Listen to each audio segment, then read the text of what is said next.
जब भी अपन infertility treatment शुरू करते हैं, प्रेगनेंसी लगने के लिए जब कोर्स शुरू किया जाता है, एक चीज अपन करते हैं जिसे कहते हैं फॉलिकुलर स्टडी। तो आज मैं डॉक्टर प्रिया मिल इसके बारे में आपको कुछ जानकारी देना चाहूंगी। फॉलिकुलर स्टडी आखिर होती क्या है? इसमें अपन सोनोग्राफी करके ये देखते हैं कि जो फॉलिकल की जो ग्रोथ है वो हो रही है या नहीं, जब तक कि वो फॉलिकल से एग रिलीज ना हो जाए। इनफर्टिलिटी ट्रीटमेंट्स में फॉलिकुलर स्टडी बहुत काम आती है क्योंकि इससे अपने को ओव्यूलेशन का अंदाजा लगता है। उस टाइम पे अपन कपल को इंटरकोर्स करने के लिए कहते हैं, उससे प्रेगनेंसी के चांसेस काफ़ी हाई हो जाते हैं। नेक्स्ट सवाल आता है कि फॉलिकुलर मॉनिटरिंग ज़रूरी क्यों है? तो ये ज़रूरी इसलिए है, जब आपके इनफर्टिलिटी ट्रीटमेंट्स किए जाते हैं तो हमें देखना होता है कि फॉलिकल जो है वो ग्रो कर रहा है या नहीं कर रहा है। इसमें आपको पता चलता है कि ओव्यूलेशन के टाइम पे एक साइकिल में कितने एग रिलीज होते हैं। और हॉर्मोन्स के बारे में, अगर हॉर्मोन्स आपके इम्बैलेंस हैं तो अपन डोसेज को चेंज करके चांसेस ऑफ कंसेप्शन को बढ़ा सकते हैं। नेक्स्ट इसमें हमें पता चलता है कि एग्जैक्ट वो पिन पॉइंट जबकि ओव्यूलेशन हुआ है यानी कि एग रिलीज हुआ है, तो हम कपल को उस टाइम एडवाइस कर सकते हैं इंटरकोर्स करने के लिए, ताकि चांसेस ऑफ कंसेप्शन और ज़्यादा अच्छे होते हैं। अब ये फॉलिकुलर मॉनिटरिंग करानी कब होती है?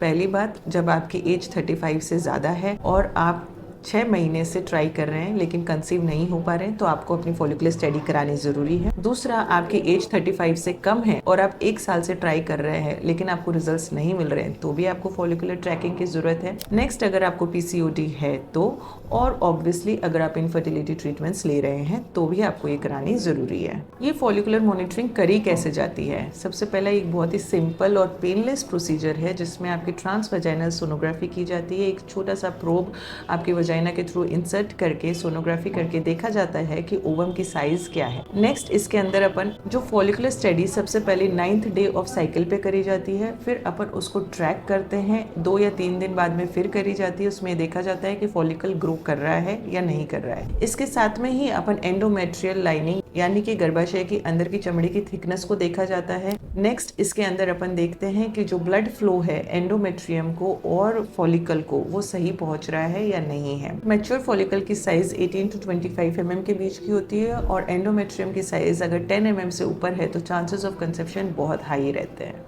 अब अपन बात करते हैं कि फॉलिकुलर मॉनिटरिंग के एडवांटेजेस क्या क्या हैं। सबसे पहला ये अपने को बताएगा कि फॉलिकल जो अंदर बना है वो ग्रो कर रहा है या नहीं। दूसरा, अपने को पता चलेगा कि फॉलिकल रप्चर हुआ या नहीं, क्योंकि फॉलिकल रप्चर होने के बाद ही एग रिलीज होता है और वही स्पर्म से जाके फर्टिलाइज होता है और प्रेगनेंसी लगती है। नेक्स्ट, अपने को पता चलेगा एग्जैक्टली कौन से टाइम पे ओव्यूलेशन हुआ है। नेक्स्ट, इसकी वजह से अपने को ये पता चलता है कि कहीं ल्यूटियल फेज डेफिशिएंसी तो नहीं है, कोई कॉम्प्लिकेशन तो नहीं हुआ है, जैसे कि OHSS मतलब ओवेरियन हाइपर स्टिमुलेशन सिंड्रोम, जिसमें अपन ओव्यूलेशन इंडक्शन ड्रग्स देने की वजह से कई बार हाई डोसेज होने की वजह से फॉलिकल्स बहुत ज्यादा और बड़े बड़े बन जाते हैं और अगर वो रप्चर हो जाते हैं तो पेट में पानी भी भर सकता है, जो कि एक साइड इफेक्ट होता है ओव्यूलेशन इंडक्शन ड्रग्स का। नेक्स्ट, अपने को पता चलता है कि ओव्यूलेशन इंडक्शन ड्रग्स जो अपन दे रहे हैं, यानी कि जो इनफर्टिलिटी ट्रीटमेंट के लिए अपन ड्रग्स देते हैं, उनकी डोसेज सही चल रही है या नहीं चल रही है, अपने को उनको बढ़ाने की जरूरत है या नहीं है।